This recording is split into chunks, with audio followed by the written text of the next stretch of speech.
कि कल उप मुख्यमंत्री सम्राट चौधरी जी ने जब हम आरक्षण की बात कर रहे थे तो उन्होंने एक झूठा बयान दिया और असत्य कहना, झूठ कहना उप मुख्यमंत्री को शर्म से डूब मरना चाहिए।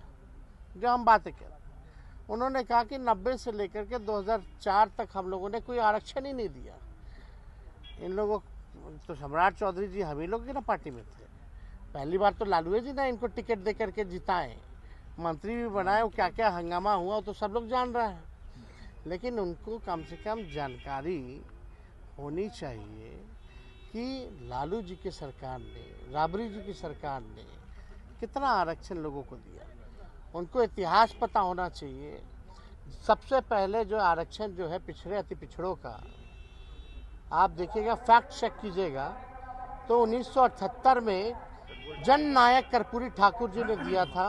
पिछड़ों को 12% और अति पिछड़ों को 12% और पिछड़ी जातियों को 8% आरक्षण दिया था। और उस समय भाजपा के लोग क्या क्या नारा लगाते थे कर्पूरी जी के खिलाफ, आज सम्राट जी को याद है कि नहीं है? जरा पूछिएगा, फैक्ट चेक करके बोलना चाहिए। जब लालू जी जो है इसके मतलब 1978 के बाद 12 साल बाद लालू जी 1990 में जब मुख्यमंत्री बने, उन्होंने 12% जो अति पिछड़ों का आरक्षण था उसको 14% कर दिया था।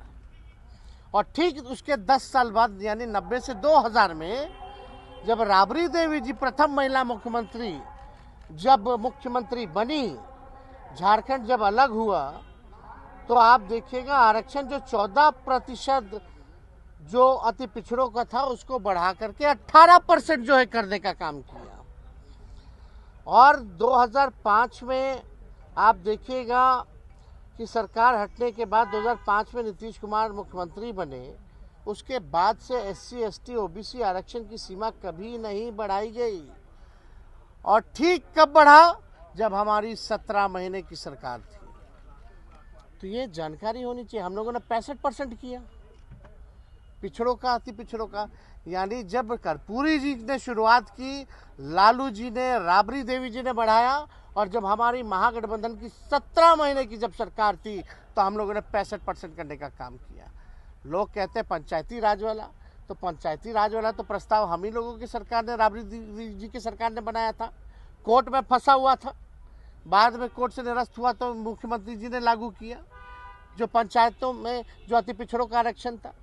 और सच्चाई जान जानी चाहिए, आज जिसके दम पर राजनीति में है सम्राट चौधरी, मंडल कमीशन लागू कराने में लालू जी का योगदान नहीं भूलना चाहिए। लालू जी के चक्कर में BP सिंह जी को गाली खाना पड़ा, यह जानना चाहिए इतिहास। शर्म आना चाहिए ऐसे मंत्रियों को जिनको इतिहास नहीं पता है और सदन के पटल पर केवल झूठ बोलना, प्रचार अफवाह फैलाना, केवल यही काम रह गया। हमको लगा भाई कुछ तो जानकारी होगा। संशोधन अधिनियम 2024 जो है, ये सीधा सीधी मुसलमानों की अस्मिता पर हमला है। मैं आपको बता देना चाहता हूं कि जिस तरह से RSS और बजरंग दल वक्फ के खिलाफ भ्रामक प्रचार कर रहे हैं, ये बहुत भयावह हालात है। ये देश में दंगा करवाना चाहता है। ये बोलते हैं कि वक्फ के पास रेलवे और आर्मी के बाद सबसे बड़ी संपत्ति है और 9 लाख वर्ग किलोमीटर की बात करते हैं। आपको मैंने हंसी आएगी कि पाकिस्तान का भूभाग 8 वर्ग लाख किलोमीटर है और वक्फ को दिखाता है कि 9 लाख वर्ग किलोमीटर जमीन वक्फ के नाम से। ये भ्रामक है। वक्फ एक ट्रस्ट नहीं है, वक्फ है। वक्फ का ओनरशिप किसी व्यक्ति पर नहीं है। वक्फ का ओनरशिप गॉड के प्रति जाता है, अल्लाह के प्रति जाता है। वक्फ के माध्यम से हमारे मुसलमान भाइयों के जितने भी मस्जिद है, मदरसा है, कब्रिस्तान है, इमाम बाड़ा है और तालीमी मरकज़ है, इन तमाम और गरीब मजलूम लोगों का जो हेल्थ केयर है, इन तमाम लोगों के लिए वक्फ की संपत्ति वेस्टेड है, ये हजरत खलीफा उमर फारूक के ज़माने से आ रहा है। इस संपत्ति का कोई व्यक्तिगत मालिक नहीं होता है, इस संपत्ति का मालिक गॉड के पास है। It is neither transferable nor saleable. ऐसी हालत में हमारे दूसरे भाइयों के पास भी, जो इंडिया के अलग अलग रिलीजियस कॉन्स्टिट्यूएंट है, जैसे मान लीजिए कि हिंदू है, सिख है, ईसाई है, बौद्ध है, जैन है, इनके भी ट्रस्ट है, उनके ट्रस्ट है। अब जो तिरुपति मंदिर में देखिए, और सिर्फ तेलंगाना, आंध्र प्रदेश और तमिलनाडु में 10 लाख वर्ग एकड़ जमीन इन संस्थानों के पास है, सबके पास है। और वफ़ के पास है, तो वफ़ का तो क्लियर है भाई, इसका कोई मालिक नहीं है। तो फिर इसकी संपत्ति को आप जो हड़प लेना चाहते हैं, इसलिए हमने चाहते थे कि व्यापक विमर्श हो। नीतीश कुमार का जो एक सांसद शर्मनाक बयान देता है कि मुसलमान नीतीश कुमार को वोट नहीं देता है, ऐसी बातें क्या शोभा देती है। आज तक नीतीश कुमार जी ने इनका खंडन नहीं किया, निंदा नहीं की। तो मुझे लगता है कि माननीय हमारे जो पूर्व मुख्यमंत्री ने कहा कि दिल में गॉडसे को बसा के रखा है, ऊपर में गांधी का चश्मा पहनने का जो लोग नाटक करते हैं, ये नाटक बंद कीजिए। और बिहार गंगा जमुनी तहजीब का जो एक चमन है, और पूरा देश देखता है बिहार की तरफ, इसलिए बिहार ने इसकी रहनुमाई की है। और वक्फ संशोधन बिल को पारित नहीं करने की लड़ाई सड़क से संसद तक चलेगी। और आज हम लोगों ने इसीलिए उठाया कि पूरी उम्मीद थी कि माननीय मुख्यमंत्री कम से कम विमर्श भी नहीं करेंगे, तो आश्वासन देंगे, हम लोग को पढ़वा देंगे। लेकिन जिस शक्ति से अध्यक्ष महोदय ने अपना रोल निभाया, ये आरएसएस और भाजपा के समर्थन में उनका रोल है। और इसलिए ये जो है धर्मनिरपेक्ष जो हमारा ताना बाना है, भाईचारे का ताना बाना है, ये हम बर्बाद नहीं होने देंगे।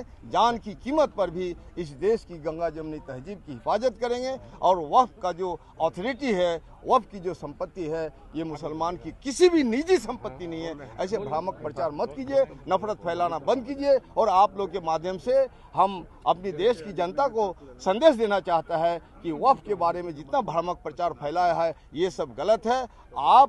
हम धर्मनिरपेक्षता है। आज आपको मालूम होगा कि कल इन लोगों ने अपने अपने जो लोगों के जरिए रीट दायर किया कि संविधान के मूल प्रस्तावना में समाजवादी और पंथ निरपेक्ष शब्द हटाया जाए निर्ममता से। कल सुप्रीम कोर्ट ने उसके खारिज कर दिया कि समाजवादी, निर्ममता और पंथ निरपेक्ष शब्द हटेगा नहीं, ये लागू होगा। और इसी तरह से आरक्षण के सवाल पर भी उन लोगों ने अपने लोगों के जरिए रीट करवा दिया। और